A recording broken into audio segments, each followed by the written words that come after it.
So let me discuss laws of thermochemistry. Laws of thermochemistry.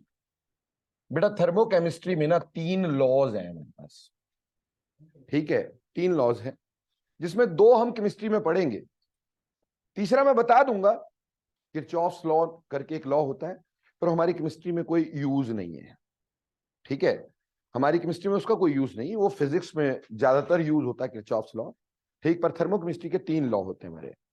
तो पहला law जो कि बहुत सिंपल लॉ है वो है लेवोसियर लैप्लेस लॉ।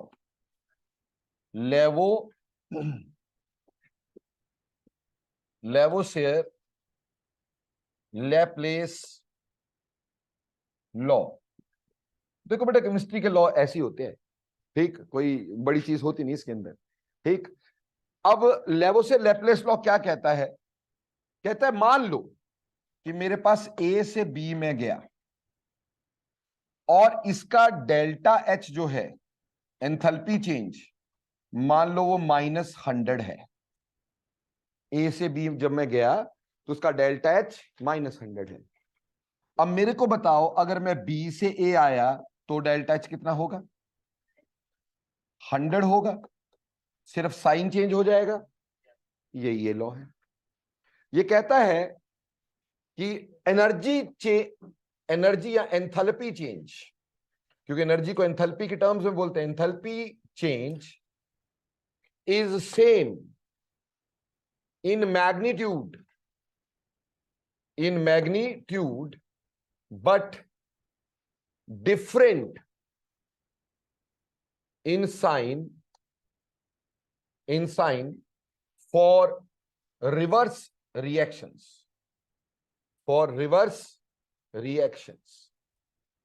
यानी सिंपल बात, अगर फॉरवर्ड के लिए डेल्टा एच की जो वैल्यू है, बैकवर्ड के लिए भी डेल्टा एच की वैल्यू उतनी होगी, सिर्फ साइन का फर्क होगा अगर हमारा रिएक्शन रिवर्स्ड हो गया।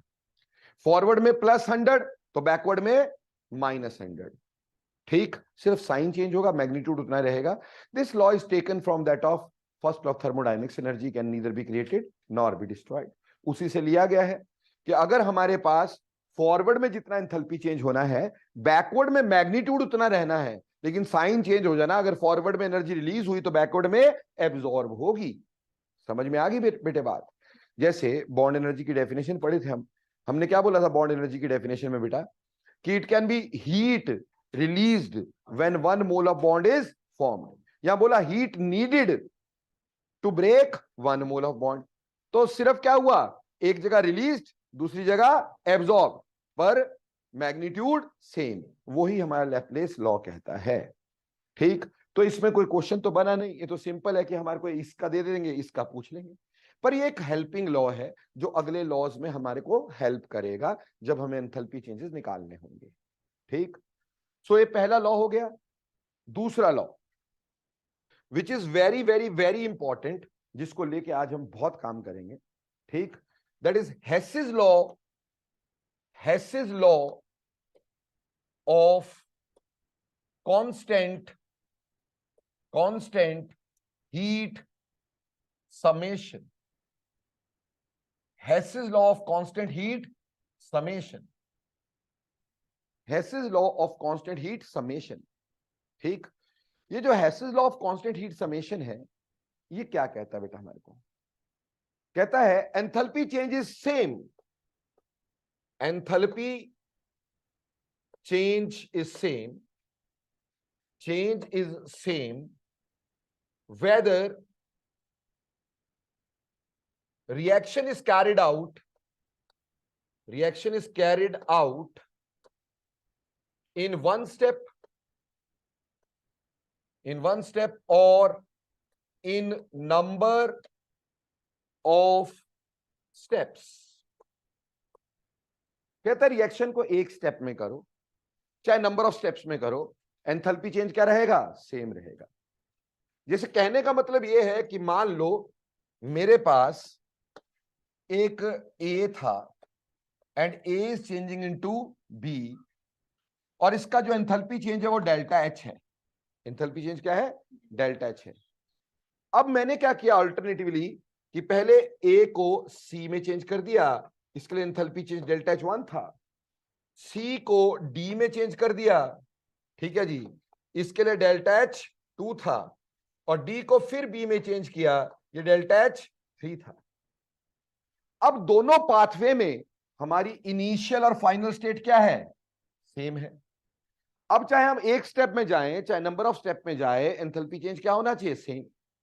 Therefore according to Hess's law, according to Hess's law, delta H should be equal to delta H 1 plus delta H 2 plus delta H 3।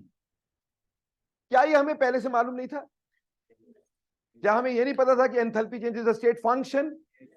तो बेसिकली देखा जाए तो ये लॉ को शॉर्ट फॉर्म में ऐसे नहीं लिख सकते थे कि enthalpy change is state function, enthalpy change is a state function, है ना भाई?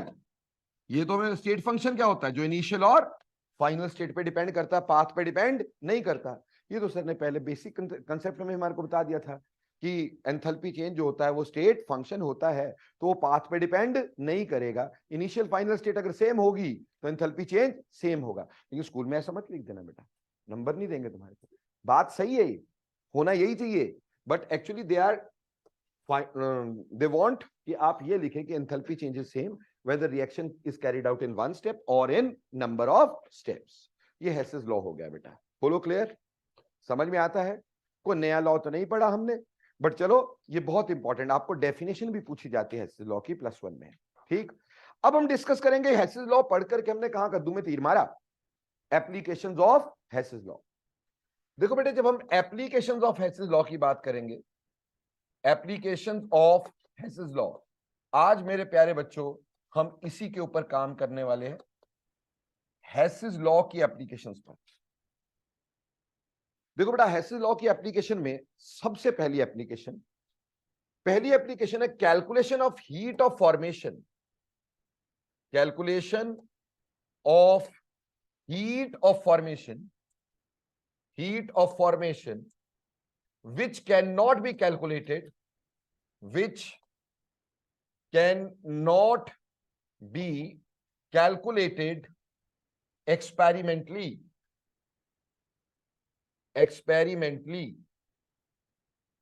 ठीक। कई चीजों की हीट ऑफ फॉर्मेशन हम एक्सपेरिमेंटली कैलकुलेट नहीं कर सकते, उसमें हेसिस लॉ लगाते हैं। सर हीट ऑफ फॉर्मेशन क्यों नहीं कर सकते एक्सपेरिमेंटली कैलकुलेट? तो पहले मेरे को बताओ, अगर मुझे कभी ये लिखना हो कि रिएक्शन लिखना हो फॉर फॉर्मेशन ऑफ बेंजीन, अगर मुझे heat of formation of benzene निकालनी हो तो मैं क्या इक्वेशन लिखूंगा? बोलो, what should be the equation for heat of formation of benzene? बेटा कौन सी इक्वेशन लिखूंगा? C6H6 liquid. कैसे लिखूंगा इसको? It should be formed from its elements and element should be in their elementary states. तो मुझे ऐसे लिखना पड़ेगा ना इस इक्वेशन को, अगर मेरे को डेल्टा एच ऑफ फॉर्मेशन निकालना है, C6 plus H2 giving us benzene, ये लिखना पड़ेगा। पर अनफॉर्चुनेटली जब हम कार्बन और हाइड्रोजन को जलाते बेंजीन थोड़ी बनता है। क्या बनता है? मीथेन बनता है, एसिटिलीन बनता है, ठीक। तो ये तो एक्सपेरिमेंटली कभी बन ही नहीं पाता। ऐसे मान लो, रुमानी जो बेटा, मान लो मेरे पास है CH3COOH एसिटिक एसिड। अगर इसके फॉर्मेशन के लिए इक्वेशन लिखनी हो, ठीक है जी, एसिटिक एसिड की फॉर्मेशन के लिए इक्वेशन लिखनी हो तो क्या लिखेंगे आप? कार्बन लिखेंगे 2, हाइड्रोजन लिखेंगे 2 और ऑक्सीजन लिखेंगे, ठीक। तो हमारे पास एसिटिक एसिड बनेगा। बट क्या एक्सपेरिमेंटली ऐसा हो तो क्या एसिटिक एसिड बनता है? क्या बन जाएगा? Carbon dioxide and water. तो एक्सपेरिमेंटली कभी बनना नहीं, और बनना नहीं तो हीट ऑफ फॉर्मेशन निकाल ही नहीं जानी, क्योंकि हीट ऑफ फॉर्मेशन हम बोलते कभी कंपाउंड से नहीं होगी, किससे होगी? एलिमेंट से, और element must be in there elementary. तो क्या इनको कभी भी एक्सपेरिमेंटली कैलकुलेट कर सकते हो? नहीं कर सकते हो। तो इसमें हम क्या करते हैं, इसमें हम हेसिस लॉ का यूज करते हैं। अब कैसे यूज करते हैं थोड़ा सा ध्यान देंगे प्लीज। इधर हमें ये बोला कह दिया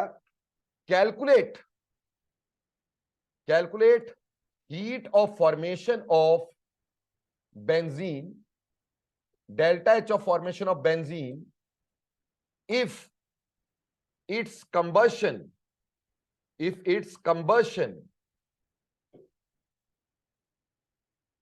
yields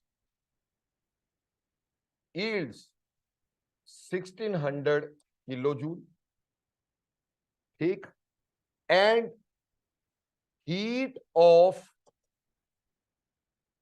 formation of carbon dioxide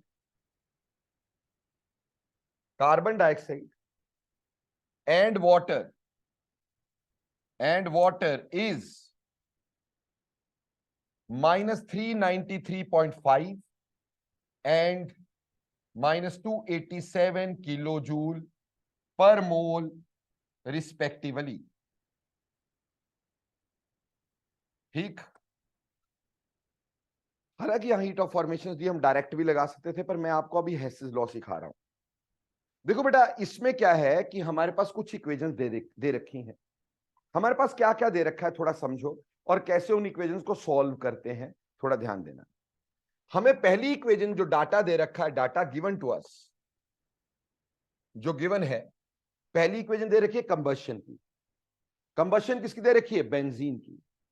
तो बेंजीन की combustion C6H6 liquid plus 15/2 oxygen, ये बैलेंस कर सकते हो ना आप लोग, ठीक, gaseous, giving us carbon dioxide, ठीक, that is 6 carbon dioxide plus which is gaseous plus 3 water which is liquid. एक इक्वेशन ये है, और इसका डेल्टा एच हमें कितना दिया हुआ बेटा? Minus 1600 kilo joule. सर ऊपर तो माइनस लिखा नहीं था, ईल्ड लिखा है ना बच्चे, तो ईल्ड का मतलब क्या? माइनस। ऐसा भी हो सकता है कि आपको इक्वेशन ही दी गई हो, या तो क्वेश्चन ऐसे दिया होगा, या फिर दिया होगा calculate the heat of formation by following data, ठीक, ऐसे करके। और डाटा में ये कुछ इक्वेशन दे दिए। इक्वेशन नंबर 2 दे दिया, carbon solid plus oxygen gaseous giving us carbon dioxide. इसका डेल्टा एच कितना दे रखा है बच्चों? माइनस 393.5 किलो जूल, ठीक है जी। और तीसरी इक्वेशन हमें दे रखी है hydrogen gaseous plus oxygen gaseous giving अस वाटर, और इसका डेल्टा एच दे रखा है माइनस 287 किलो जूल। अब ये क्वेश्चन या तो ऊपर जैसे ऊपर लिखा है वैसे दिया हो सकता है, या फिर ऐसे नीचे कुछ इक्वेशंस दी हो सकती हैं, और हमें बोला कि आप हीट ऑफ फॉर्मेशन निकालो, क्योंकि एक्सपेरिमेंटली तो हम निकाल नहीं सकते इसको, ठीक है। तो सबसे पहला काम इसमें क्या करेंगे बेटा? देखो बेटा, ऐसा कोई भी क्वेश्चन आएगा तो सबसे पहले आप एक टारगेट इक्वेशन बनाएंगे। क्या बनाएंगे? Target equation. हमारा यहां पे टारगेट इक्वेशन क्या है? टारगेट है हमें बेंजीन की क्या करनी है? फॉर्मेशन। तो टारगेट इक्वेशन क्या बनेगी? बेंजीन की फॉर्मेशन C6H6 लिक्विड, और किससे बनेगा? Carbon which is solid plus hydrogen which is gaseous. इसको करेंगे बैलेंस, यहां आएगा 6 और यहां आएगा 3, और इसका डेल्टा एच हमें कैलकुलेट करना है। ये हमारा टारगेट है। अब आप कैसे परस्यू करेंगे इस क्वेश्चन को, ध्यान दीजिएगा प्लीज, ठीक, क्योंकि बेटा स्कूल में हमें लिख के दिखाना पड़ता है ना यार, ठीक है ना। चलो कंपटीशन में तुम्हें डायरेक्ट कर लेंगे, बट स्कूल में हमें लिख के दिखाना होगा, ठीक। कैसे करेंगे? हम ऐसा करेंगे कि ये देखेंगे कि इसमें रिएक्टेंट कौन कौन से है। हमें पता चला इसमें रिएक्टेंट क्या है? कार्बन है, हाइड्रोजन, 2 रिएक्टेंट है। हम पहले वो इक्वेशन पकड़ेंगे जिसमें कार्बन हो, ठीक। कौन सी इक्वेशन है कार्बन वाली? सेकंड इक्वेशन पकड़ेंगे, पर सेकंड इक्वेशन में एक कार्बन है, हमें कितनी चाहिए? 6। तो हम इस सेकंड इक्वेशन को 6 से करेंगे मल्टीप्लाई। तो हमारे पास यहां पहली इक्वेशन आ जाएगी 6 carbon solid plus 6 oxygen gaseous giving us 6 carbon dioxide gaseous, और डेल्टा एच इस रिएक्शन का कितना हो जाएगा? 6 इंटू माइनस 393.5। ये कैलकुलेट कर लोगे अपने आप, ओके। पहली इक्वेशन आ गई। दूसरा हमें पता है कि यहां पे क्या है, हाइड्रोजन, तो हम यहां पे हाइड्रोजन देखेंगे, दूसरी इक्वेशन में मिल गया हमारे को। ठीक, हाइड्रोजन यहां पे एक है, हमारे को कितने चाहिए, तो इस इक्वेशन को कितने से मल्टीप्लाई करूंगा, 3 से मल्टीप्लाई करूंगा। इस इक्वेशन को अगर 3 से मल्टीप्लाई करता हूं तो बनेगा 3H2 प्लस 3/2 O2 गिविंग अस 3 वाटर गैसियस। और इसका डेल्टा एच कितना हो जाएगा, 3 इंटू माइनस 287। बोलो क्लियर। इन दोनों के बीच में साइन कौन सा है, प्लस का, तो हम इन दो इक्वेशंस को क्या करेंगे, ऐड कर देंगे, क्योंकि साइन प्लस का था तो दो इक्वेशन को क्या कर दिया, ऐड कर दिया। अब जब दो इक्वेशन को ऐड किया क्या बना, 6 carbon solid plus 3 hydrogen gaseous, ठीक, plus 15/2 O2 giving us 6 carbon dioxide gaseous plus 3 water gaseous. और इसका डेल्टा एच भी ऐड कर सकते हो, कर सकते हो कि नहीं भाई, कर सकते हो ना अपने आप। अब हमारे पास ये दो इक्वेशन यूज हो गई। अब आई तीसरी इक्वेशन। तीसरी इक्वेशन हमारे पास क्या है भाई, तीसरी इक्वेशन है C6H6 liquid plus 15/2 oxygen giving us 6 carbon dioxide gaseous plus 3 water gaseous. अब बेंजीन टारगेट इक्वेशन में कहां चाहिए, प्रोडक्ट साइड, यहां कहां है, रिएक्टेंट साइड। तो रिएक्टेंट से प्रोडक्ट में कन्वर्ट करने के लिए हमें क्या करना होगा, सब्ट्रैक्ट करना होगा। क्या करना होगा, सब्ट्रैक्ट करना होगा। तो हम ये सब्ट्रैक्ट करके दिखाएंगे। ठीक, यहां सब्ट्रैक्ट करेंगे। ठीक, यहां इसका डेल्टा एच हमें दे रखा कितना, -1600। ऊपर का डेल्टा एच हम निकाल चुके हैं, क्लियर। अब जब सब्ट्रैक्ट करेंगे ये प्लस का साइन चेंज हो जाएंगे कि नहीं, इधर माइनस आ जाएगा, इधर माइनस आ जाएगा, इधर माइनस आ जाएगा, इधर माइनस आ जाएगा, इधर प्लस आ जाएगा डेल्टा एच में। क्यों जी, उससे क्या हुआ, ये प्लस का ये माइनस का कैंसिल हो गए कि नहीं हो गए, ये प्लस का ये माइनस का कैंसिल हो गए कि नहीं हो गए, ये प्लस का ये माइनस का कैंसिल हो गए कि नहीं हो गए। नेट इक्वेशन क्या बची, 6C solid plus 3H2 gaseous.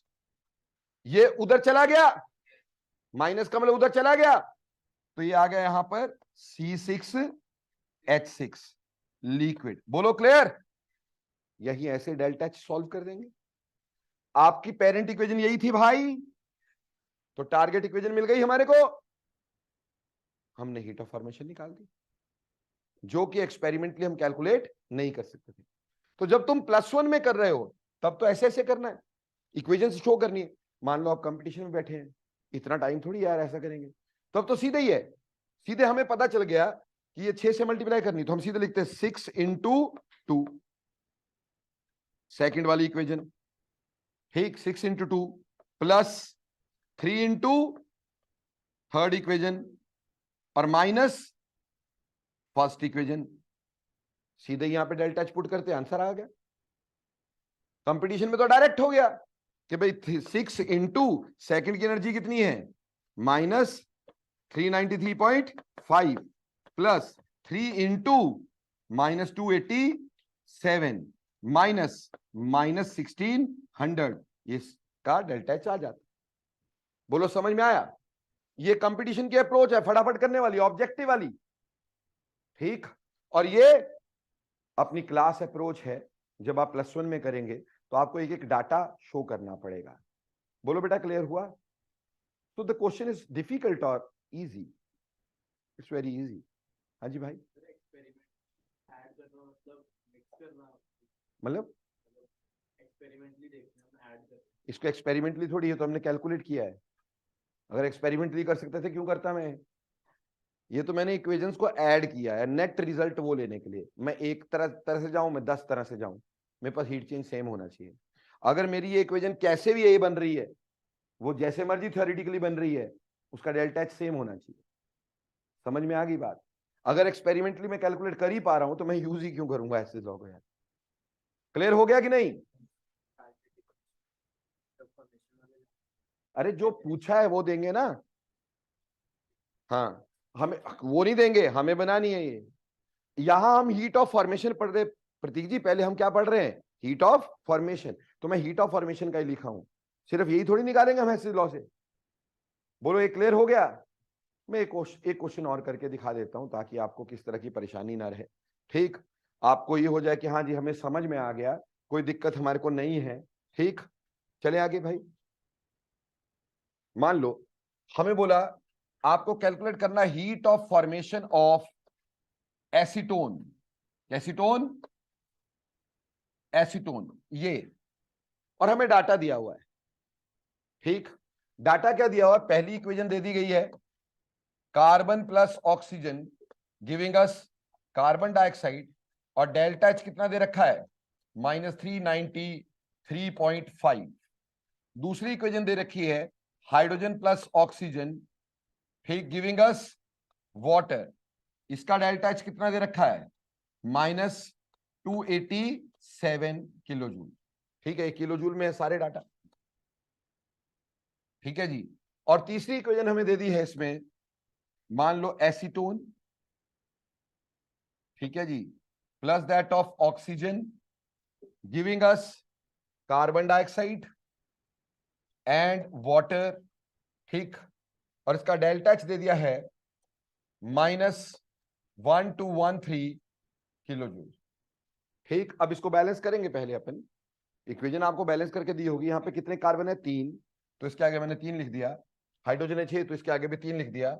Oxygen हो गए हमारे पास यहाँ पे 6 और 3 9, 9 में से एक यहाँ चला गया तो यहाँ आ गया 4। बोलो clear. This is data given to us और we have to calculate heat of formation of acetone. तो सबसे पहला काम क्या होता है, फटाफट बोलो,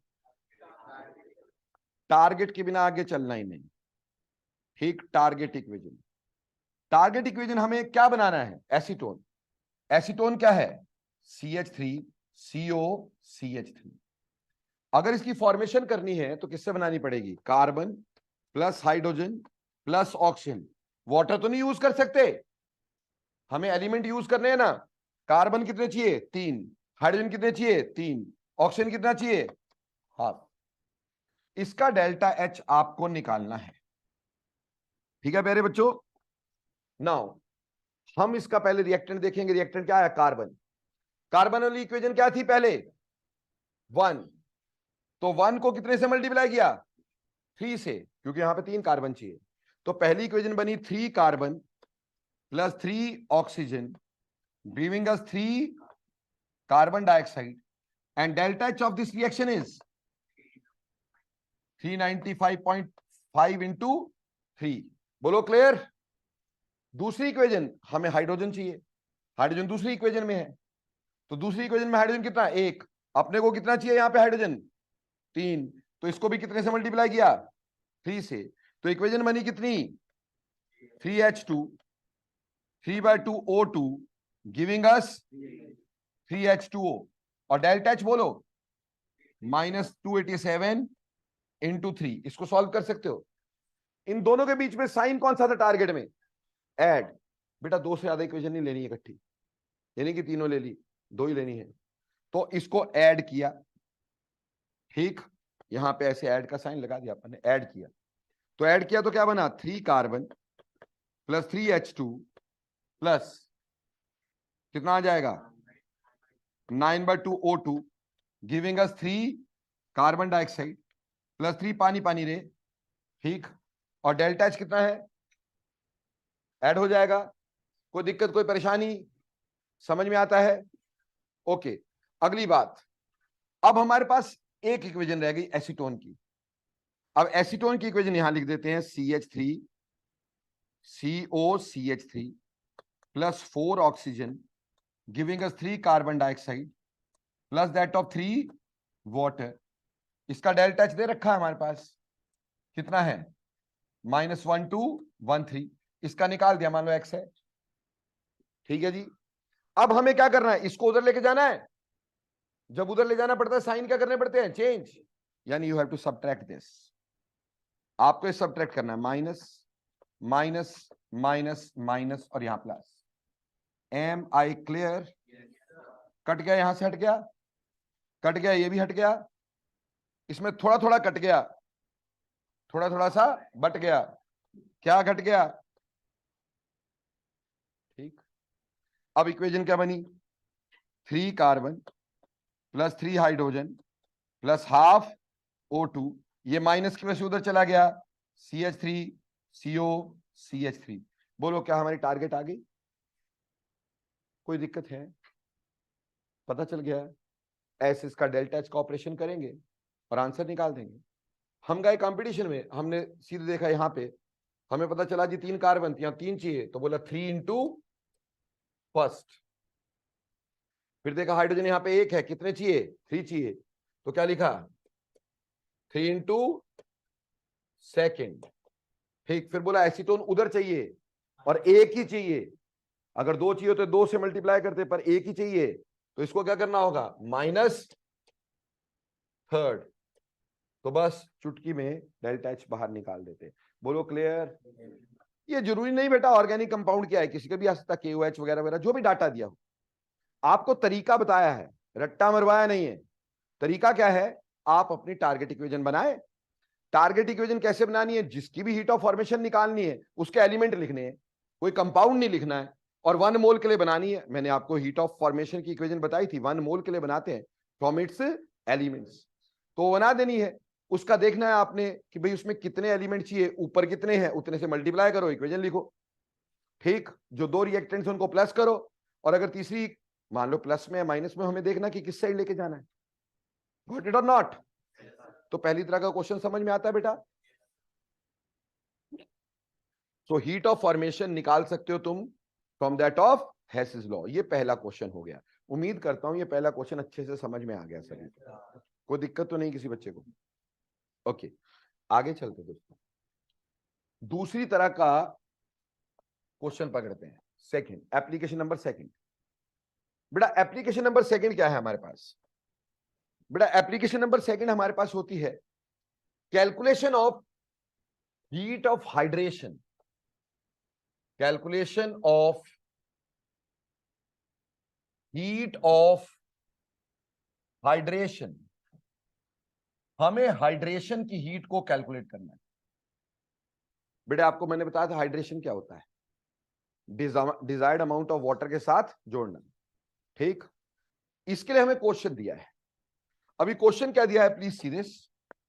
क्वेश्चन दिया, कहा heat of solution, heat of solution of anhydrous, anhydrous copper sulphate and hydrated, hydrated copper sulphate is -66.7 and 11.2 kilojoule respectively, respectively. Calculate heat of hydration of copper sulphate. ठीक है दोस्तों? हाँ जी, अब देखो ये क्वेश्चन कैसे करेंगे। कभी भी हीट ऑफ हाइड्रेशन का क्वेश्चन आएगा इसी तरीके से होना, कोई तरीका ही नहीं होता, इजी करेंगे अपने इसको। इधर ध्यान देंगे सारे, लिखेंगे नहीं। देखो बेटा हमारे पास एक इक्वेशन दी है, बोला कॉपर सल्फेट एनहाइड्रस, एनहाइड्रस मतलब solid, and that is changing into copper sulphate aqueous, that is solution में चेंज कर दिया। ठीक है, इसका डेल्टा एच हमें दे रखा है कितना, -66.7।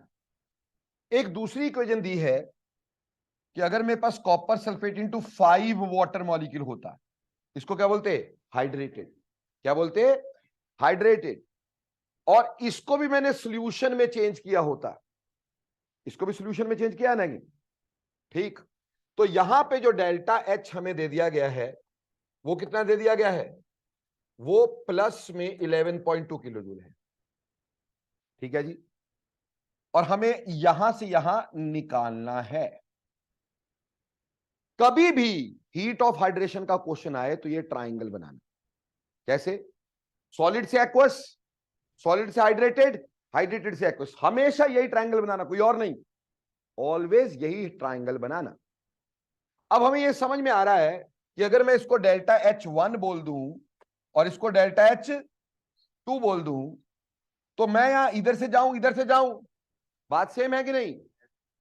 सो according to Hess's law, according to Hess's law, delta H should be equal to delta H1 plus delta H2, है ना जी? डेल्टा H1 की वैल्यू, डेल्टा H की वैल्यू कितनी है? -66.7। डेल्टा H1 की वैल्यू कितनी है? निकालनी है, +11 सो डेल्टा H1 जो होगा वो -66.7 -11.2, तो डेल्टा H1 की वैल्यू आ गई -77.9। आंसर आ गया। मुश्किल है क्या क्वेश्चन? 2+2 वाला क्वेश्चन होता है, ठीक। पर हमेशा जब भी हीट ऑफ हाइड्रेशन का क्वेश्चन आए, हमेशा यही एक ट्राइंगल बनना है। कैसा?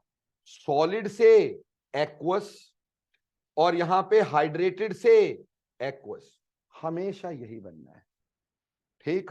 यहां से यहां, यहां से यहां से यहां। हो सकता है आपको हीट ऑफ हाइड्रेशन दे दी गई हो सकता है इसकी हीट ऑफ सॉल्यूशन पूछी हो, है ना? कोई भी एक चीज पूछी हो सकती है। बोलो, समझ में आया?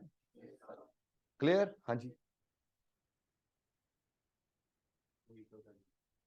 नहीं, डाइल्यूशन नहीं होती है। डाइल्यूशन का तो मतलब होता है डिजायर्ड अमाउंट ऑफ वाटर से डाइल्यूट करना। ये हाइड्रेशन है पुत्र जी। नहीं, ये भी सॉल्यूशन है, ये हाइड्रेटेड की सॉल्यूशन है। डाइल्यूशन सॉल्यूशन को डाइल्यूट करते हैं, हाइड्रेटेड को नहीं। ये भी सॉलिड है, ये एक्वस नहीं है, दिस ऑल्सो सॉलिड। बेटा इसको ब्लू विट्रॉल बोलते हैं, ठीक। हिंदुस्तान में जितनी सुसाइड होती 70% इसको खा के होती बेटा। इसको नीला थोथा बोलते हैं हिंदी में, ठीक। ये पॉइजनस होता है, ठीक, ब्लू कलर का, समझ में आई? पर रहता सॉलिड। तो सॉलिड को वाटर में डालने से हम उसको डिल्यूशन नहीं बोलते बेटा। कोई सॉल्यूशन ऑलरेडी एक्वस है, उसमें और पानी डाला, वो डाइल्यूशन होती है। समझ में आई? तो हीट ऑफ डाइल्यूशन को हीट ऑफ हाइड्रेशन कभी नहीं बोलना, ठीक। हीट ऑफ सॉल्यूशन है। Any doubts? तो क्या एक क्वेश्चन दे दूं? एक क्वेश्चन थोड़ा करके देख लो, ताकि थोड़ा सा कॉन्फिडेंस आ जाए कि हाँ जी हमारे को आता है। कहा heat of solution of barium chloride, heat of solution of barium chloride and hydrous is -84 kilojoule, and heat of hydration of barium chloride is -95 kilojoule. Obviously पर मोल ही होगा, ठीक। Find heat of solution of hydrated barium chloride. ठीक है जी, समझ में आई कि नहीं आई? कैसे करोगे? करो फटाफट से। 11 आ गया, आसानी से आ गया। कैसे आना था? एक ट्राइंगल बनाना था, barium chloride solid giving us barium chloride aqueous. यहां से बनाना था barium chloride into 2 water molecule. Sir हमारे को नहीं पता चलेगा कितना, तो एक्स वाटर मॉलिक्यूल लिख देना, उससे तुम्हारे नंबर थोड़ी कटेंगे, ठीक। अब और यहां से ये इसका डेल्टा H बोल दिया, इसका डेल्टा H1 बोल दिया, इसका डेल्टा H2 बोल दिया। इसकी वैल्यू दी है, कितनी दी है? -84। इसकी वैल्यू दी है -95 इसकी निकालनी है। बहुत मुश्किल है ना क्वेश्चन। तो हमारे पास delta H is equal to delta H 1, ठीक, प्लस डेल्टा एच 2। ये वैल्यू कितनी है? -84। ये वैल्यू कितनी है? -95। और ये हमें निकालना है। तो delta H 2 is equal to -84 plus 95। मजा आ गया, 11 किलो जूल आंसर आ गया। बोलो क्लियर? बेटे थर्मोडायनेमिक्स में ना जो सबसे बड़ी गलती होती है वो होती है साइंस। ठीक, साइन का बहुत ध्यान रखने का। ठीक, साइन इधर उधर हुए, माइनस की जगह प्लस हुआ तो बेटा वहां नंबरों में माइनस हो जाएगा। तो साइंस का बहुत ही ध्यान रखना है भाई। ठीक, और उसी हिसाब से सॉल्व करना है। कर लोगे बेटा? दूसरी एप्लीकेशन क्लियर हो गई। अब एप्लीकेशन नंबर 3 पकड़ते हैं। एप्लीकेशन नंबर 3, एप्लीकेशन 3 बेटा थर्ड एप्लीकेशन। वैसे तो एसएस लॉ बड़ी जगह लग जाता है। ठीक, finding heat of transition. Finding heat of transition. Transition का मतलब होता है एक एलोट्रॉपिक फॉर्म से दूसरी एलोट्रॉपिक फॉर्म में चेंज करना। क्या होता है? एक एलोट्रॉपिक फॉर्म से दूसरी एलोट्रॉपिक फॉर्म में चेंज करना। जैसे प्यारे बच्चों आपको बोला find heat of transition from carbon graphite to carbon diamond. Carbon diamond, हमने ग्रेफाइट का डायमंड बनाना है, कितनी एनर्जी चाहिए? ठीक, और दिया given heat of combustion, heat of combustion of carbon which is graphite is -393.5 kilojoule, and heat of combustion of carbon which is diamond is -395.4 kilojoule। ठीक है जी। अब हमें हीट ऑफ ट्रांजिशन निकालनी है। सबसे पहली बात, हमारे पास गिवन क्या है? गिवन क्या है? गिवन है कंबशन, ग्रेफाइट की combustion, carbon which is graphite. और कंबशन की इक्वेशन कैसे लिखते हो भाई? ऑक्सीजन का रिएक्टा क्या बना दिया? Carbon dioxide gas. इसका डेल्टा एच क्या है हमारे पास? -393.5। ठीक है जी। और दूसरी है carbon which is diamond plus that of oxygen giving us carbon dioxide.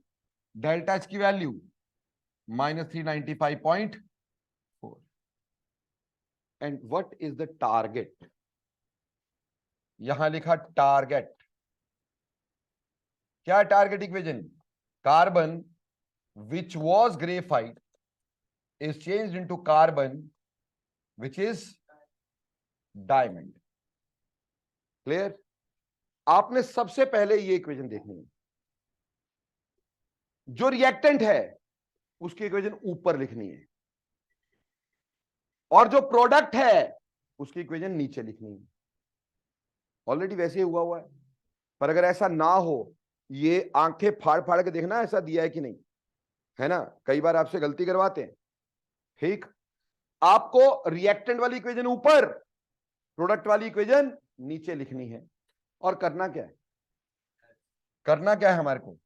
इसको उधर ले जाना भाई। उधर ले जाना तो क्या करना पड़ेगा? सबट्रैक्ट। सबट्रैक्ट किया, कट गया, यहां से हट गया, ये भी कट गया, और क्या घट गया? कार्बन ग्रेफाइट उधर जाके बन गया कार्बन डायमंड। पेरेंट इक्वेशन चमकने लग गई। आंसर कितना आया? 1.5। 1.9 किलो जूल। क्या आ गया? प्लस में 1.9 kilo joule. And mind it, graphite को डायमंड में यूज करने के लिए इतनी ही एनर्जी चाहिए, 1.9 किलो जूल। एक बिस्किट के पैकेट में से ज्यादा एनर्जी होती है।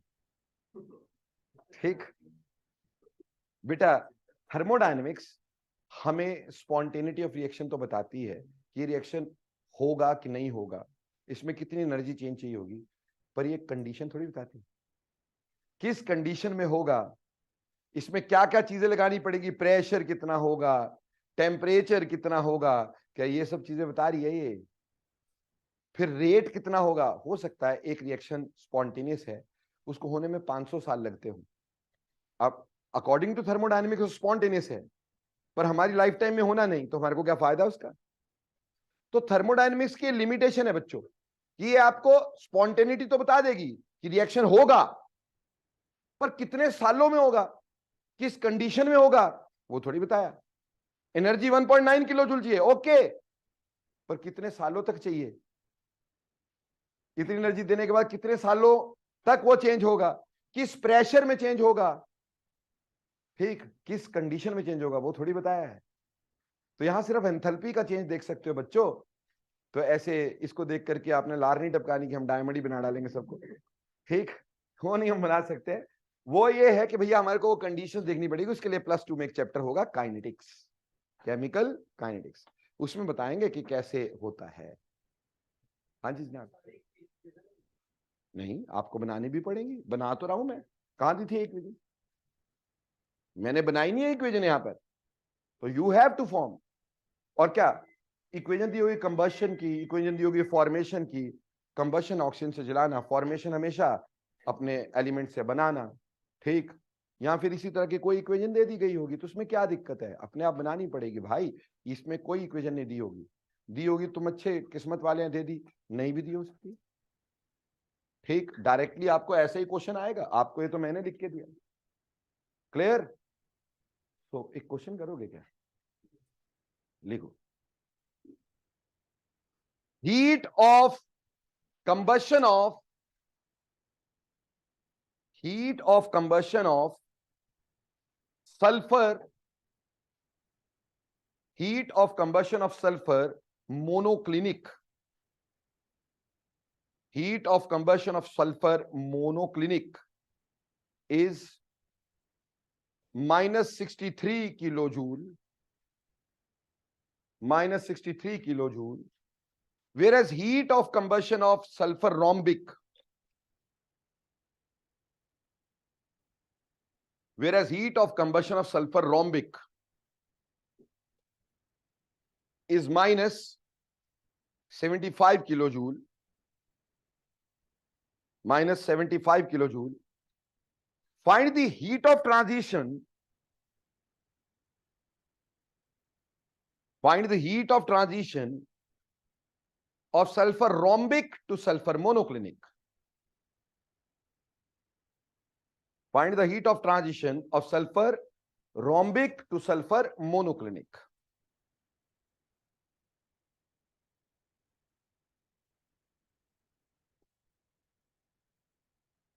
हाँ जी, -12 कर दी ना लड्डू बनती। जो चीज समझाता हूं है ना, वो समझते नहीं हो। आपको मैंने दिया कार्बन और अदर सल्फर मोनोक्लिनिक, पहले मोनोक्लिनिक दिया था,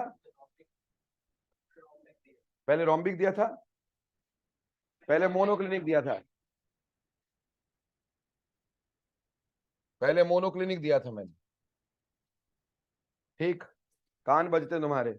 इस लड़की ने लिखा नहीं है combustion of monoclinic is this, अपने आप से थोड़ी लिखा है इसने। Heat of combustion of monoclinic, इसका डेल्टा एच क्या आएगा? -63।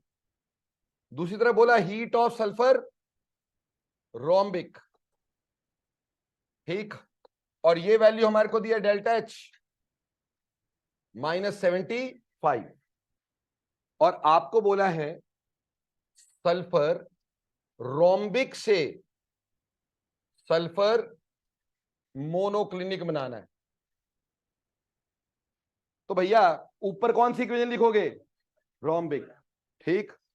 तो ऊपर आ जाएगी sulphur rhombic plus that of oxygen giving us sulphur dioxide, delta H is -75, और नीचे आ जाएगी sulphur monoclinic plus oxygen giving अस सल्फर डाइऑक्साइड, डेल्टा एच की वैल्यू -63, और इसको क्या करेंगे सबट्रैक्ट, सबट्रैक्ट होंगे तो साइन क्या होंगे चेंज, कट गया हट गया कट गया हट गया, सल्फर रोम्बिक से आपका सल्फर मोनोक्लिनिक बन गया जो कि हमारी पेरेंट थी, और हमारे पास आंसर आ गया -12 kilo joule.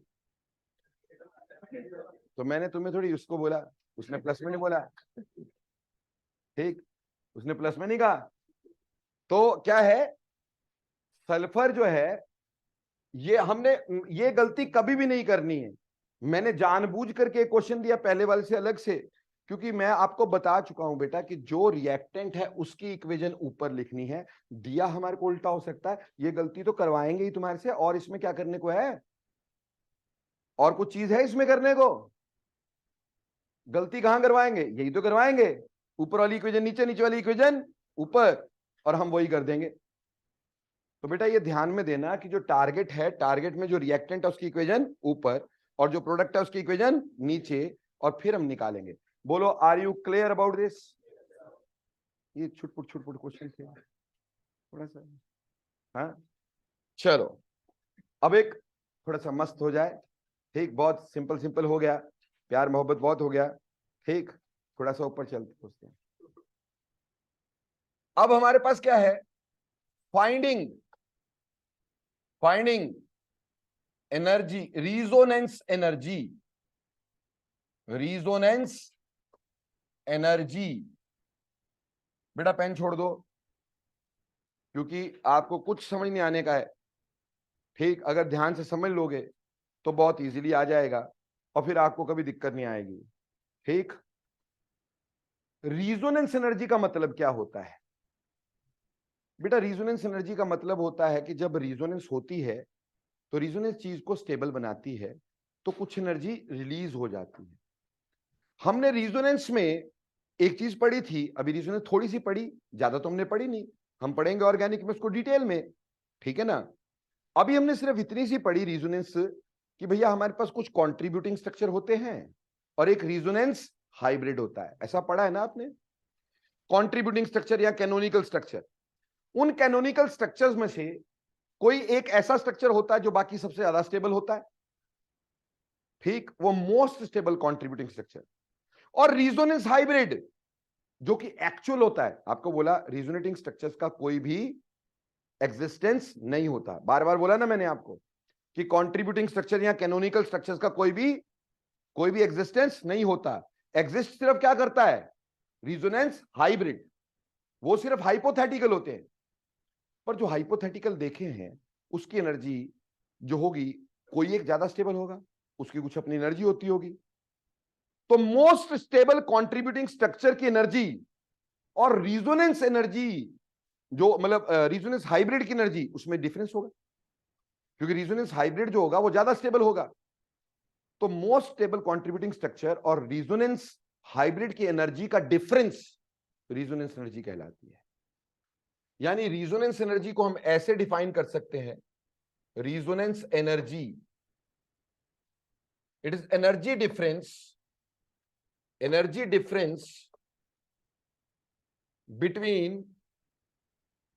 between most stable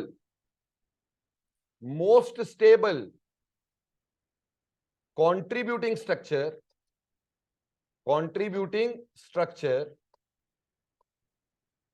and resonance hybrid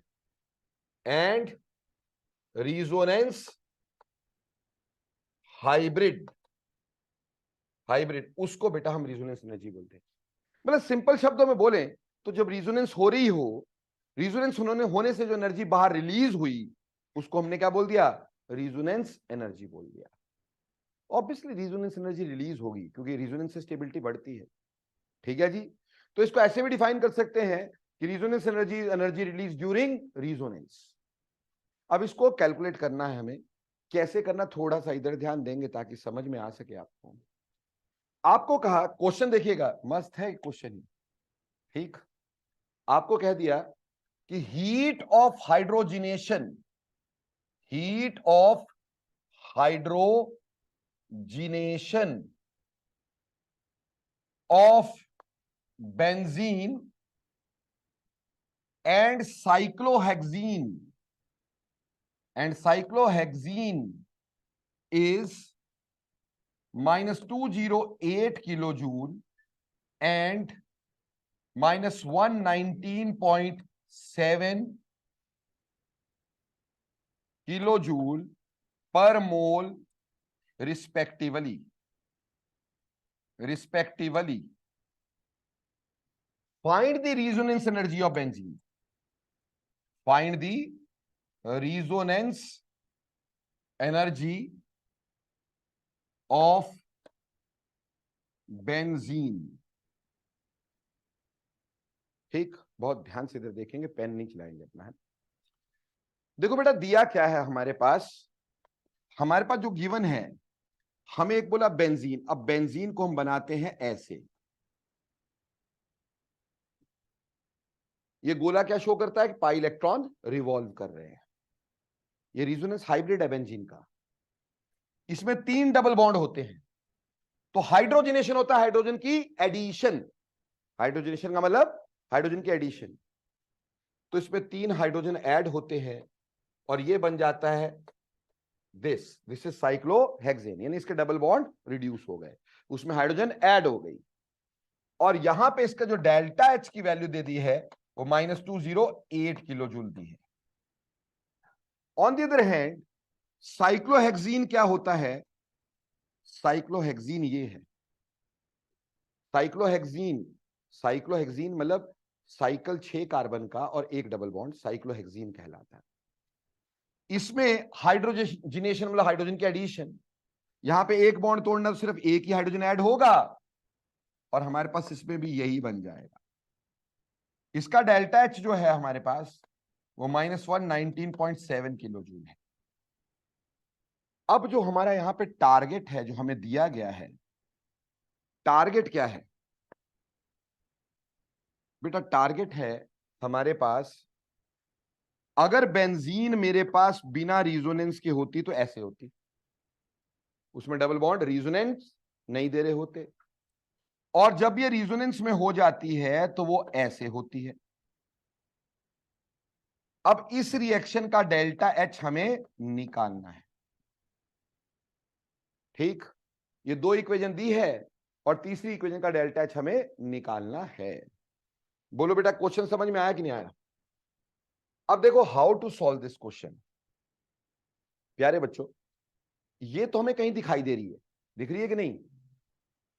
first equation में दिख रहा है, पर क्या ये दिखाई दे रही है यार? अब प्रॉब्लम है, पहले ये पैदा करो, जब तक ये नहीं आएगी तब तक क्वेश्चन नहीं आएगा। तो हमने इसको ले लिया, हमने बोला कि अगर मेरे पास बेंजीन ऐसे होती और मैं इसकी हाइड्रोजनेशन करता, यानी इसमें हाइड्रोजन डालता, तो बेटा मेरे पास बनना तो यही था, पर इसका डेल्टा एच कहां से लाऊं? बड़ा इजी है, एक बॉन्ड के लिए इतनी एनर्जी है, यहां पे ऐसे कितने बॉन्ड है? 3। तो इस रिएक्शन की एनर्जी यानी डेल्टा एच कितनी होगी? 3 इंटू -119.7, है ना जी। एक बॉन्ड की एनर्जी थी, 3 बॉन्ड की हमने निकाल दी, अपने को ये मिल गया। और दूसरी इक्वेशन हमारे को बचपन से दे रखी है, benzene plus 3H2 giving us this. बोलो क्वेश्चन सामने आया कि नहीं? -208। अब बोलो क्या करना होगा? अब हमें सिंपली इसको क्या करना होगा? Subtract subtract subtract. कट गया, हट गया, ये भी कट गया, क्या घट गया? बोलो सर, हमारे पास ये बट गया। बोलो क्वेश्चन रट गया। समझ में आया? कोई मुश्किल क्वेश्चन है क्या? पर बेटा अगर ना देखा हो तो जिंदगी में नहीं आने वाला है। ठीक, तो रिजोनेंस एनर्जी जब निकालनी होती है तो हम ऐसे यूज करते हैं। ठीक है जी, हमारे को एक बॉन्ड की दी थी, हमने 3 बॉन्ड के लिए निकाल दी। अब कोई मेरे को बोलता है सर ऐसा जरूरी है कि एक बॉन्ड कितनी तो 3 बॉन्ड कितनी ही होगी? हाँ बिल्कुल जरूरी है। क्यों जरूरी है? क्योंकि यहाँ पे रिजोनेंस नहीं है भाई। रिजोनेंस होने से उसमें एनर्जी में फर्क पड़ना था, ऐसे कोई फर्क नहीं पड़ना है। ऐसे तो डबल बॉन्ड ऐड होनी है, एक पाई बॉन्ड टूटना है, 2 सिग्मा बॉन्ड बनने हैं, तो सेम ही रहना है। तो बेटा एक बॉन्ड की एनर्जी दी थी, 3 बॉन्ड की मैंने निकाली, और ये दे रखी थी, टारगेट ये था, आराम से सॉल्व कर दिया। क्वेश्चन जितना देखने में डिफिकल्ट था उतना करने में इजी है। बोलो क्लियर हो गया? You can not note this question quickly, very quickly. मैंने रोका था आपको, जल्दी नोट कर लो। ठीक, मैं फटाफट से नकल मार लूं, जल्दी नोट करो, जल्दी, क्विकली। क्विकली से भी पहले और पहले से भी क्विकली।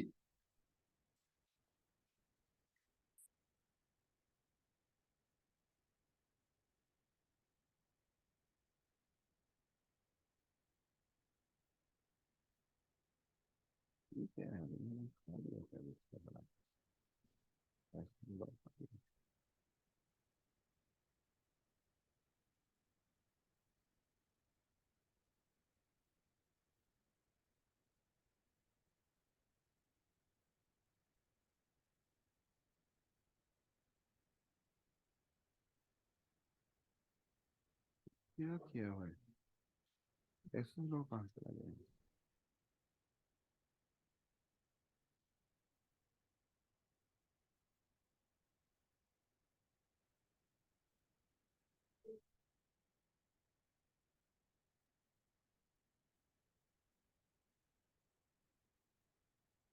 अरे यार,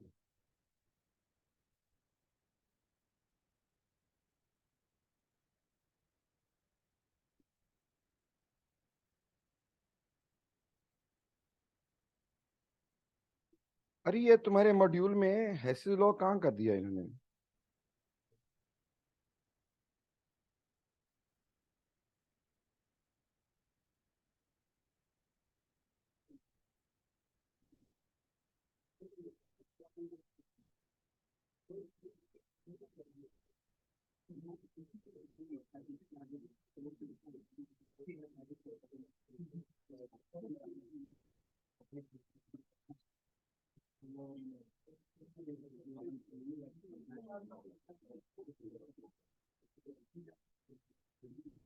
आपका ना, मेरे को लगता है हेसिस लॉ ही गलती से उड़ा दिया है।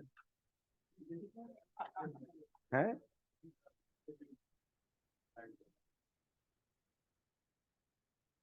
पिछले फ्यूल में नहीं है बेटा, मैंने देख लिया है।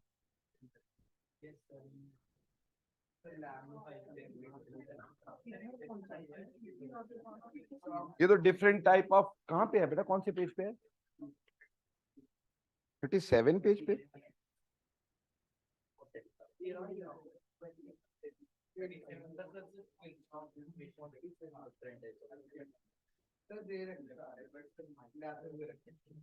कहाँ पे है यार, इसमें क्यों नहीं है? हैं? ये तो यार लास्ट के पॉइंट्स है, हेसिस लॉ कहाँ है इसमें? क्योंकि इसके बाद तो सीधे स्पॉन्टेनिटी दे दिया डिफरेंट टाइप ऑफ एंथैल्पी से। यार एक पूरा लेक्चर गायब हो गया इसमें से।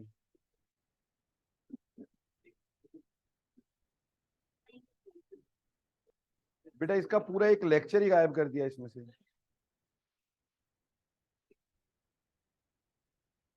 अरे फ्यूल 2 में तो ऐसा हो नहीं सकता ना, वो लास्ट में होगा।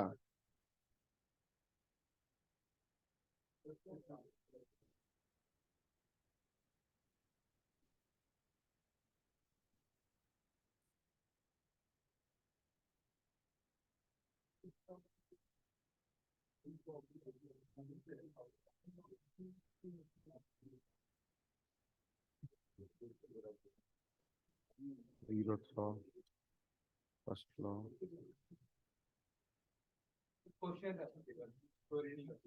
वो तो पीछे दिए होंगे ना।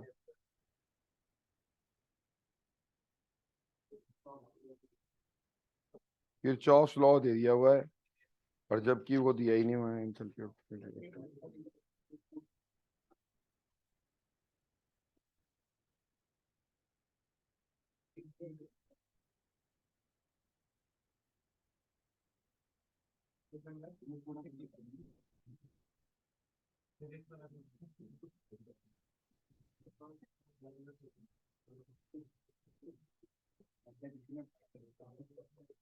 बेटा इसमें ना एक लेक्चर ही ऑल टुगेदर गायब हो रखा है।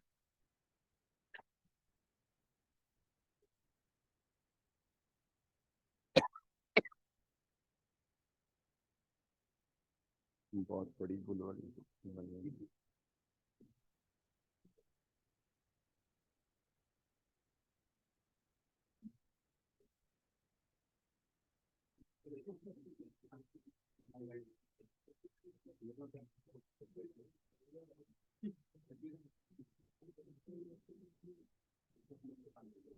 बेटा इसका ना मैं आपको एक अलग से फ्यूल भेजूंगा, ठीक है। ये तो सबसे इंपॉर्टेंट वाला पार्ट मेरे को पता नहीं कैसे मॉड्यूल में से गायब कैसे होगा, आई डोंट नो। क्योंकि ये तो मतलब ही नहीं है, तो गायब होना ही नहीं चाहिए। क्योंकि दिस वन, हाँ ये हो सकता है कि शायद पिछले साल सिलेबस से हटा दिया था इन्होंने ना, फॉर द टाइमिंग, वो एक दिन के लिए, मतलब एक समय के लिए हटा दिया था इन्होंने ऐसे लॉ। पर ऐसा मैंने तो पूरा ही भेजा होगा, आई डोंट नो कहाँ चला गया, कैसे हो गया। बट एनी हाउ मैं इसको दोबारा आपको पूरा का पूरा लेक्चर दे दूंगा हैसेल लॉ का, ठीक। और पूरा इसका मैं भिजवा देता हूँ आपको, हैसेल लॉ का पूरा फ्यूल प्लस पूरा लेक्चर। लेक्चर तो आपको खैर लिखने की जरूरत नहीं क्योंकि वो यही है। फ्यूल में सारा भिजवा दूंगा आपको हैसेल लॉ का, ताकि आप कर सकें, ठीक। अब बेटे आगे चलते हैं, इससे आगे हैसेल लॉ में एक सबसे इंपॉर्टेंट चीज करेंगे जिससे हमें सब कुछ करना आ जाएगा, ठीक। सब कुछ करना आ जाएगा क्या? देखो बेटा, जितनी भी इक्वेशंस अभी तक हमने यूज की, अगर हमारे को इसमें से कुछ भी नहीं आता हो, ठीक, तब भी हम अगर अभी वाला क्वेश्चन समझ लेंगे तो होपफुली हमें सारा आ जाएगा, ठीक। ध्यान से समझना है question.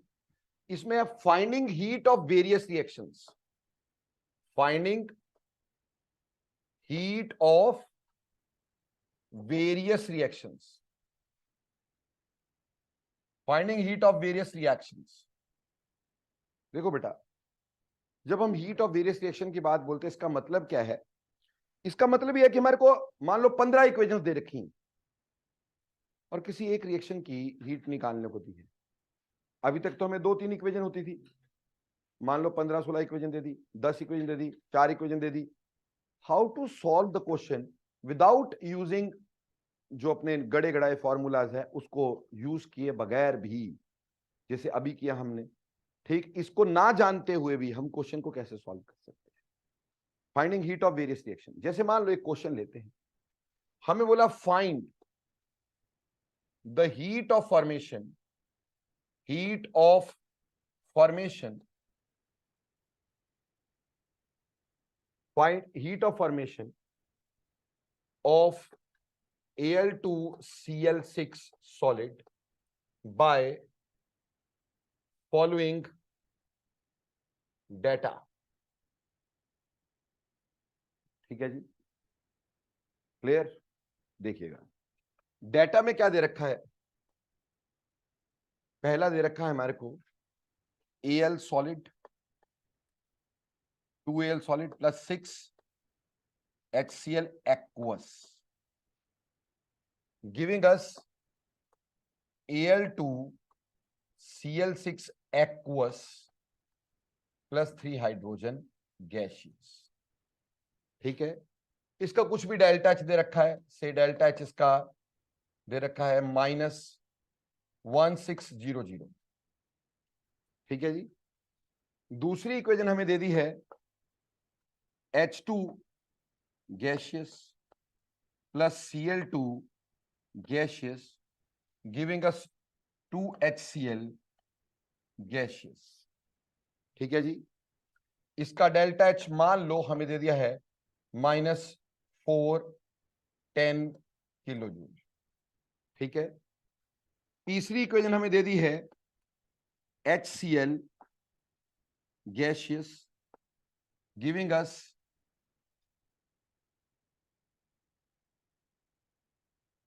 HCl aqueous.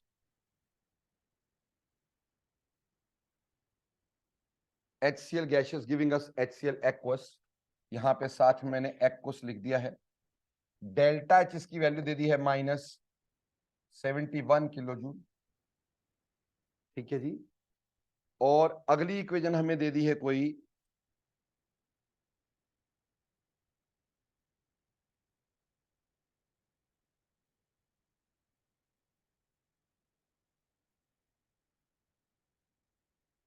Al2Cl6 solid, ठीक, plus that of aqueous giving us Al2Cl6 aqueous. इसका डेल्टा एच दे दिया -105 किलो जूल। ये चार इक्वेशंस दे दिए मान लो। इन चार इक्वेशंस तक, हाँ जी जनाब, एक्वस मतलब पानी डाला खूब सारा, एक्वस का मतलब होता है खूब सारा पानी डालना। ठीक, हमारे पास चार इक्वेशन दी है और इन चार इक्वेशन से हमें फाइंड आउट करनी है क्या, heat of formation find out करनी है किसकी, Al2Cl6 की।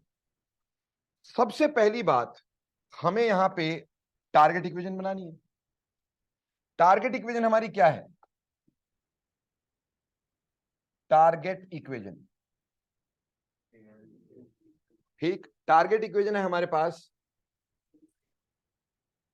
Al2 solid plus 3Cl2 gaseous giving अस Al2Cl6 सॉलिड। इसका डेल्टा एच हमें निकालना है। यहां तो मैंने चार इक्वेशन ली है, हो सकता है 5, 10, 15 कोई भी इक्वेशन दे दी गई। इसको कैसे करना है, पेन छोड़ दो, ये लिखने की जरूरत नहीं है अपने को, ये सिर्फ समझने की जरूरत है, क्योंकि इसमें किसी भी तरह का क्वेश्चन आ सकता है। ये तुम्हारे दिमाग के ऊपर डिपेंड है, ये सर नहीं करा सकते, ये तुम समझ लोगे तो समझ में आ जाएगा।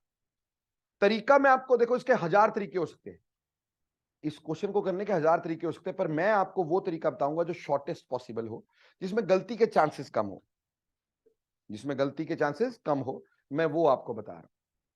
देखो बेटे, हम सबसे पहले अपने टारगेट इक्वेशन को देखेंगे, उसका रिएक्टेंट देखेंगे जैसे कि पहले देखते हैं, और हम ये देखेंगे कि किस इक्वेशन में इसके रिएक्टेंट हैं। हमें चाहिए था अल्युमिनियम सॉलिड, हमें चाहिए था क्लोरीन। ये या तो अल्युमिनियम सॉलिड फर्स्ट इक्वेशन में है, और या फिर क्लोरीन गैसियस कौन सी इक्वेशन में है, सेकंड में है। मैं इसमें से वो इक्वेशन चुनूंगा जो छोटी हो, बड़ी वाली नहीं चुनूंगा, क्योंकि फिर वो बहुत सारी चीजें लिखने को आ जाती हैं, तो कई बार हमारे से गलती हो जाती है। ऐसा नहीं है कि मैं वो चुन नहीं सकता, मैं कोई भी इक्वेशन चुन सकता था, इनमें कोई एक लेके शुरू कर सकता था, ठीक, कोई भी इक्वेशन लेके शुरू कर सकता था, पर मैं आपको एक तरीका बता रहा हूं कि आपने इन दोनों इक्वेशन में से वो इक्वेशन ले लेनी जो छोटी हो, ताकि सॉल्व आसानी से हो सके। मान लो मैंने इसमें इक्वेशन नंबर 2 चुन ली, क्या चुन ली, इक्वेशन नंबर 2 चुन ली, और मैं इसको लेके सॉल्व करना शुरू करना चाहता हूं। मेरे को वहां कितना क्लोरीन चाहिए, 3, तो मैं इस इक्वेशन को पहले 3 से मल्टीप्लाई कर लूंगा, ताकि मेरे को 3 क्या मिल जाए, chlorine.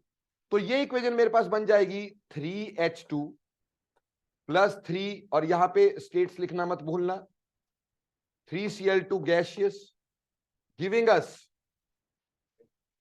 6HCl which is gaseous. यही है बेटा हमारे पास। इसका डेल्टा एच भी हम कितने से मल्टीप्लाई कर देंगे, 3 इंटू -410, वो करते रहना, मैं इक्वेशन सॉल्व कर देता हूं, तुम डेल्टा एच कर लोगे सॉल्व। अब हमने क्या करना है, दूसरी इक्वेशन वो नहीं पकड़नी है ना, हमने इसका प्रोडक्ट देख लेना है। क्या देख लेना है, प्रोडक्ट। और हमने ये देखना है कि कौन सी इक्वेशन में ये प्रोडक्ट दिया है। ठीक, आपको HCl गैसियस चाहिए, कौन सी इक्वेशन में HCl गैसियस दिखता है, थर्ड में। तो अब हमने दूसरी इक्वेशन थर्ड चुन ली, पर वहां HCl कितना है, 6, यहां कितना है, तो मैं इसको कितने से मल्टीप्लाई कर दूं, मैंने इसको 6 से मल्टीप्लाई किया और लिखा 6 HCl गैसियस प्लस एक्वस के आगे 6 लिखने का कोई मतलब नहीं है, एक्वस यानी ढेर सारा पानी, ठीक। और उसके आगे मैंने क्या लिख दिया 6 HCl एक्वस, और ऑब्वियसली इसका डेल्टा H लिख दिया होगा 6 से मल्टीप्लाई करके, है ना। अब मुझे क्या करना था, मुझे HCl तो नहीं चाहिए था ना, यहां पे मुझे उसको कैंसिल करना था, ठीक, खत्म करना था। अब खत्म कब हो सकता है, जब एक इक्वेशन के इस साइड हो और दूसरा इक्वेशन के इस साइड हो, तभी कटेगा। अगर दोनों एक साइड हो गए तो क्या कटेगा, नहीं। और यह भी कि हमने गैस से गैस काटना है, गैस से एक्वस नहीं काटना है, ठीक। तो मेरे को इसको और इसको काटना है, तो मैं इन दोनों इक्वेशंस को क्या करूं ताकि ये कट जाए। अगर मैंने इसको सबट्रैक्ट किया है तो इधर आ जाएगा, तो दोनों एक ही साइड हो जाएंगे, एक साइड नहीं कटेंगे, क्या होगा, ऐड करना होगा। तो जब मैं इन दो इक्वेशंस को ऐड करूंगा तो अपने पास ये इक्वेशन के इस साइड रहेगा, ये इक्वेशन के उस साइड रहेगा, आपस में क्या होगा, कट जाएगा। और कटने के बाद इक्वेशन क्या रह जाएगी, 3H2 प्लस 3Cl2, यहां पे गैसियस, यहां पे gaseous plus aqueous giving us 6HCl aqueous, ठीक है जी। और डेल्टा H भी वैसे हमने क्या कर दिया, ऐड कर दिया। अब हमने इसका प्रोडक्ट देख लिया, अब हमने इसका प्रोडक्ट देखा और हमने देखा कि कौन सी इक्वेशन में ये प्रोडक्ट है, ये है HCl इक्वेशन। कौन सी इक्वेशन में, जो यूज कर ली वो दोबारा यूज नहीं होगी, एक बार जो यूज कर ली वो दोबारा यूज, यानी आपकी ये अब यूज नहीं होगी, ये अब यूज नहीं होगी। हम इन दो में से देखेंगे। फर्स्ट में HCl एक्वस है, अपन ने इसको भी यहां लिख दिया 2Al solid plus that of 6HCl aqueous giving us Al2Cl6 aqueous plus 3 hydrogen. मेरे को इन दोनों को काटना है, तो क्या करूंगा, ऐड की सबट्रैक्ट, ऐड करूंगा। तो मैंने ऐड किया, ऐड करने से क्या हुआ, कट गया, यहां से हट गया, बेटा ये भी कट गया ना, जो जो काटता है सब कुछ काट देना है। बचा क्या हमारे पास, 2Al solid plus 3Cl2 gaseous plus aqueous giving us Al2Cl6 aqueous. Delta H फिर से इसके क्या हो गए, ऐड। क्लियर हो गया। अब मैंने इसका प्रोडक्ट देखा और अगली इक्वेशन चुनी जिसमें ये प्रोडक्ट हो। किसमें है ये, फोर्थ में। तो फोर्थ इक्वेशन थी Al2Cl6 solid plus aqueous giving us Al2Cl6, और वो भी कैसा, एक्वस। अब बेटा मेरे को इन दोनों को काटना है, एक्वस से एक्वस कटेगा ना। अब मैं क्या करूं, सबट्रैक्ट करूंगा। तो इस इक्वेशन को मैंने सबट्रैक्ट कर दिया, सब्ट्रैक्टा, और यहां का साइन भी क्या कर दिया होगा, चेंज कर दिया होगा। अगर नेगेटिव होगा तो क्या कर देंगे, पॉजिटिव, और अगर पॉजिटिव होगा तो क्या कर देंगे, नेगेटिव। उससे ये कट गया भाई, ये कट गया भाई, बचा क्या, 2Al solid plus 3Cl2 gaseous, ये उधर चला गया, Al2Cl6 सॉलिड। क्या हमारा टारगेट सामने आया, डेल्टा H उसी तरह से हम चेंज कर लेंगे भाई। तो इसमें क्या किया, अगर हमें कुछ भी समझ नहीं आ रहा है, हमारे पास बहुत सारी इक्वेशन दी है, 3 भी दी है, 2 भी दी है, कितनी भी दी है, आपने सिर्फ क्या करना है, टारगेट इक्वेशन पहले देखनी, उसके रिएक्टेंट्स देख लेने हैं, और ये देखना है वो रिएक्टेंट किस इक्वेशन में है। उनमें से एक इक्वेशन चुन लेनी है। आप फर्स्ट चुन के चलते तब भी कोई दिक्कत नहीं होती, वो थोड़ी बड़ी इक्वेशन थी तो कैलकुलेट करते करते बीच में कोई कोई चीज रह जाती है, तो मैंने छोटी वाली ली, छोटी वाली इक्वेशन ली। पहले उसको जितने से मल्टीप्लाई करना था, जितना यहां चाहिए था उतने से मल्टीप्लाई करके वो इक्वेशन ले ली, उसका प्रोडक्ट देखा और प्रोडक्ट देख करके अगली इक्वेशन चुनी जिसमें वो प्रोडक्ट हो। अब उस प्रोडक्ट को मैंने कैंसिल करना था, तो मैंने ये देखा कि अगर वो इक्वेशन के इस साइड और इस साइड है तो क्या करेंगे, ऐड। अगर एक साइड है तो क्या करेंगे, सबट्रैक्ट। समझ में आई? तो ऐसे करके क्या होगा, हम इसको आपस में क्या कर दिया, ऐड, ये कट गया, एक नई इक्वेशन बन गई। उस नई इक्वेशन का प्रोडक्ट देख करके अगली इक्वेशन चुन ली, फिर वही देखा उसको काटना है, ऐड किया कि सबट्रैक्ट किया, फिर उसकी रिजल्टेंट इक्वेशन देखी, उसका प्रोडक्ट देखा, यानी प्रोडक्ट देख देख के इक्वेशन चुनते गए और उस प्रोडक्ट को कैंसिल करते चले गए। उसमें हमें यह सोचना होगा कि ऐड करना है कि सबट्रैक्ट करना है। अगर दो चीजें, एक यहां गैस से गैस कैंसिल होगा, सॉलिड से सॉलिड कैंसिल होगा, एक्वस से सॉलिड कैंसिल होगा, एक्वस से एक्वस कैंसिल होगा, एक्वस से सॉलिड कैंसिल नहीं होगा, यानी स्टेट सेम रहनी चाहिए। समझ में आई? ये ना हो कल को HCl गैसियस से HCl एक्वस कैंसिल कर दो आप, HCl एक्वस जो होगा वो HCl एक्वस से ही कैंसिल होगा। समझ में आई? उसके हिसाब से हमें इसको या तो ऐड करना होगा और या तो हमें सबट्रैक्ट करना होगा, और उसके तरह से हम इस क्वेश्चन को निकाल सकते हैं। बोलो बेटा क्या क्लियर हुआ ये क्वेश्चन? अब ऐसे 15 इक्वेशन भी दे दी गई हो, आप एक एक का प्रोडक्ट चुनते जाओ, उसके हिसाब से इक्वेशन देखते जाओ और देखो हमें सबट्रैक्ट करना है कि ऐड करना है, और डेल्टा एच भी उसी तरह से ऐड या सबट्रैक्ट करते जाओ। एंड तक आपकी पेरेंट इक्वेशन अपने आप दर्शन देगी और अपने आप उसका डेल्टा एच भी बाहर आएगा। हाँ जी जनाब। सर आपने लिखा है प्लस ऐड किया है। हाँ जी। उसके कहाँ पे? अरे यार ये तो इक्वेशन दी हुई है ना, मैंने क्या लिखा है, ये मेरे को गिवन इक्वेशन है। वाटर लिखा होता तो मैं वाटर लिखता, ये तेरे को दी हुई इक्वेशन है भाई, मन से बनाई हुई इक्वेशन नहीं है ये।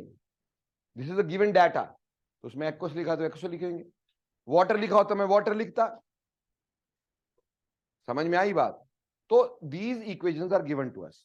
अब हमारे पास चाहे इसमें 4 इक्वेशन हो, 5 इक्वेशन हो, 10 इक्वेशन हो, 15 इक्वेशन हो, आप एक एक इक्वेशन चुनते जाओ, उसका प्रोडक्ट देखते जाओ, प्रोडक्ट के हिसाब से अगली इक्वेशन चुनते जाओ, उसको कैंसिल करने का तरीका ढूंढते जाओ, प्लस की माइनस, उसको खत्म करते जाओ और एंड तक आपकी आपकी पेरेंट इक्वेशन आ जाएगी। लेकिन याद रखना एक इक्वेशन को एक से ज्यादा बार यूज नहीं करेंगे, ये नहीं भी एक इक्वेशन को बार बार यूज कर रहे हैं इसका मतलब गलत है। समझ में आई? और उसमें ये ध्यान रखना नंबर भी सेम होना चाहिए, स्टेट भी सेम होगी तभी कटेगा। ठीक, क्लियर? तो दैट इज हाउ हम किसी भी क्वेश्चन को, किसी भी तरह की एंथैल्पी को हेसिस लॉ को लगा के निकाल सकते, किसी भी तरह की। ठीक, हमारे को 15 इक्वेशन दे दी जाए और उसमें कोई एक इक्वेशन को पूछो तो किस तरह से भी निकाल सकते, बोलो कर लोगे? तो बेटा हेसिस लॉ क्लियर हुआ, पांचों की पांचों एप्लीकेशन समझ में आई। Heat of formation, heat of hydration, heat of transition, heat of resonance और हीट ऑफ वेरियस रिएक्शन, जो मर्जी हो जाए। तो एक तरह से हेसिस लॉ लगा के हम कुछ भी निकाल सकते हैं। याद करो केमिकल बॉन्डिंग में सर ने करवाया था बोर्न हेबर साइकिल, क्या वो हेसिस लॉ नहीं था? अरे वो हेसिस लॉ ही तो था। डेल्टा एच ऑफ फॉर्मेशन, उन सारे स्टेप्स की एंथैल्पीज को क्या किया था हमने, सम। तो delta H of formation Hess's law ही था। अब मैंने वहां हेसिस लॉ नहीं बोला था, मैंने बोला बोर्न हेबर साइकिल, एक्चुअली वो हेसिस लॉ से ही तो सॉल्व हुआ। ठीक, तो ऐसे करके किसी भी इक्वेशन के लिए हम हेसिस लॉ सॉल्व कर सकते हैं। उम्मीद करता हूं हेसिस लॉ पूरी तरह से क्लियर हो गया, हो गया कि नहीं? हाँ जी बेटा। तो होता रहे, होता रहे, तेरे को किसने बोला छोटा ही दूंगा मैं, है भाई? सो बेटा after all the last thing is कि ये जो हेसिस लॉ है इसका कोई वे आउट नहीं है, ये आपके दिमाग पे डिपेंड है कि आप इक्वेशंस को यूज कैसे कर रहे हैं। ये सिर्फ मेरे को ही फॉलो करने की बात नहीं है कि ऐसे कर लो ऐसे कर लो, ये अपने दिमाग को फॉलो करने की बात है, how to get the product. Thermodynamics सबसे इजीएस्ट टॉपिक है, पर क्या है उसमें सिर्फ दिमाग की यूटिलाइजेशन होती है। ठीक, इसमें क्या प्लस माइनस ही तो कर रहे हो, प्लस माइनस या ज्यादा मल्टीप्लाई, थोड़ी जगह डिवाइड, है ना, या फिर डायरेक्ट फॉर्मूला एप्लीकेशन। कोई मुश्किल चीज तो है ही नहीं जो ढूंढना पड़ रहा है। ठीक है, कुछ भी ऐसा नहीं है, इजी है। तो बेटा चले आगे, हेसिस लॉ क्लियर? अब हेसिस लॉ के आगे हमारे पास आता है bond energy and it's questions.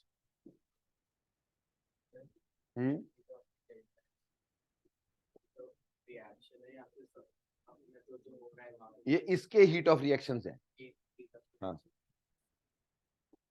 अब अगली बात आती है बेटा, चलो आज ना ज्यादा हो जाएगा, क्योंकि क्या है कि हेसिस लॉ की जो असाइनमेंट आपको भेजूंगा उसमें मेरे ख्याल लगता है राउंड अबाउट 50 से क्वेश्चन होंगे, ठीक, क्योंकि हेसिस लॉ सबसे इंपॉर्टेंट है तो है नहीं, 36 37, हाँ 36 37 के करीब क्वेश्चन होंगे, पर वो भी बहुत है, क्योंकि इसमें एक क्वेश्चन एक चीज से तो निकलने नहीं वाला है ना, तो आपको काफी सारा काम उस पर करना पड़ेगा।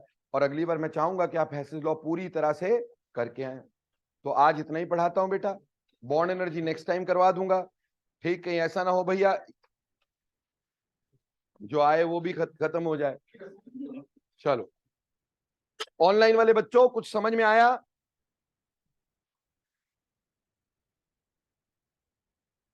कोई डाउट है किसी बच्चे का?